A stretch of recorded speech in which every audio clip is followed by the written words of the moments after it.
मोहतरमा, आपको किस किस्म का मेकअप चाहिए? मैं आपको मैं थोड़ी देर रुकें। मैं पहले 2 रकात नफिल नमाज पढ़ना चाहती हूँ। आज मेरी जिंदगी का नया आगाज है। मैं अल्लाह से दुआ करना चाहती हूँ। या अल्लाह, मुझे एक अच्छी बीवी और उसे एक बेहतरीन शौहर बना दे। हमारे दिलों में एक दूसरे के लिए खैर और आसानी पैदा फरमा।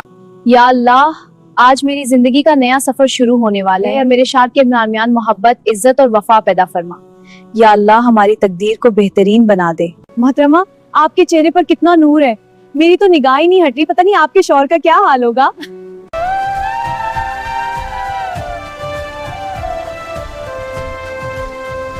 मुझे यकीन नहीं आ रहा कोई इतना खूबसूरत भी हो सकता है। मेरी तो निगाह में कोई जल्दी नहीं है, लेकिन मुझे तो बहुत जल्दी है कि चलो हम दोनों 2 रकात नफिल नमाज अदा करते हैं। जी चले। या अल्लाह, हमें शैतान के वसवसों से बचा, हमारी जिंदगी में सुकून और बरकत अता फरमा। या अल्लाह, हमें नेक औलाद अता फरमा और हमें एक ऐसा घर अता कर जो तेरे जिक्र से आबाद हो।